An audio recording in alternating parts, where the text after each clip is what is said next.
Hello everybody and welcome to Mondoid, your one-stop shop for all things Project Zomboid. And this week, easy Mondoid, lazy Mondoid, stress-free Mondoid, hurrah.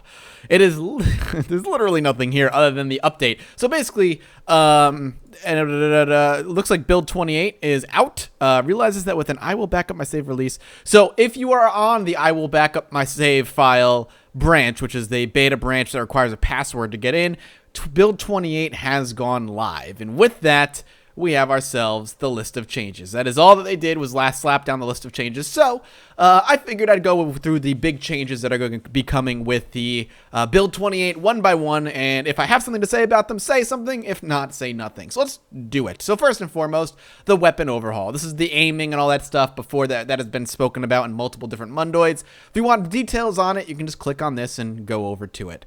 Multiple text lines editor. That doesn't mean anything to me.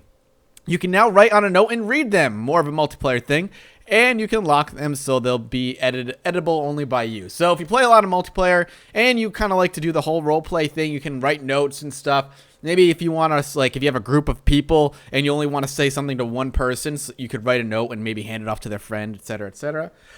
Semi 3D sound, so sound will now go left to right, fade away, and so on, so a little bit more immersion there. You can now burn zombie corpses, which will require some petrol and lighters and or matches. Windows can now permalock if you try opening them for too long. Interesting change. It just means that you can't sit there trying to pry open a window forever. Bandages will now be removed after a certain amount of time. This change is weird to me, mainly because of how super easy it is to make bandages, that having them decay out of your inventory if you just hold on them for too long seems kind of pointless, seeing that once you get away, you can just tear up your shirt anyway, and you can just walk over to a zombie and then take his shirt and wear it. It seems like it's adding steps maybe to make it a little bit more difficult, but generally speaking, because of how abundant clothing is, it's really not going to affect gameplay at all. Disabled the corpse decay. I don't know what that means. Added experimental population management. After an area is abandoned by the player, new zombies will migrate slowly from this point. I'll need feedback on it. So it sounds like there's going to be some sort of respawn / you cannot, if you go away from some area for too long and you go back, eventually zombies will be there. For multiplayer, added experimental loot respawn. You have to set up the server option hours for loot respawn. If you set it as 48, it means the zone will have to be unseen for 48 in-game hours before loot respawning. Same as zombies respawn. I'd love to have feedback. That sounds cool. So that's a good step toward creating a more livable world, I guess, for a while. Let's see. I'm also working on the ability to paint letters and text on the wall. Interesting. New crafting, bookcases, shelves, beds. So now creating an actual cottage in the woods is going to be doable. Map fixes. No more falling through mall stairs. Oh, nice. Weapon upgrades, fully moddable. They'll come along at the gun store directly mounted on some weapons. You'll need a screwdriver to put them on and in and out. So weapons are now moddable. You can add different things to them like sights and so on, which will give them better and different statistics, which will, of course, be aided by your aim skill. That's awesome. Firearm need to be held with two hands except for the pistol. Okay, makes sense. You can't just one primary weapon, a shotgun any longer, or the new hunting rifle. Multiplayer, you will now be instant disconnect if trying to join a server with a different build version than yours. Okay, got it. That works. Added paintable signs. Awesome. So skulls, arrows, and so on and so forth. That's, again, more of a multiplayer thing. Zombies who die by fire will now continue to burn / spread fire after their death. Makes sense, just more realistic that way. Multiplayer, if you have a dice, you can now do a /roll6, number up to 100, to roll a random number. This will be shown in to every near player. Okay, cool. If you have a card deck, you can now do /card to draw a random card. This will be shown to the near players. Awesome. So these are both multiplayer only, it looks like. The zombie migration have also a server option.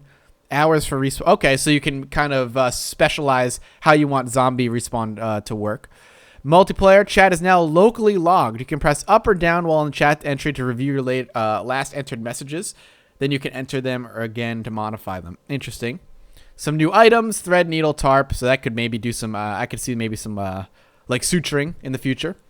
Tent will now require a tarp instead of sheets to be crafted. You can now craft a mattress with some sheet, pillow, thread, and a needle.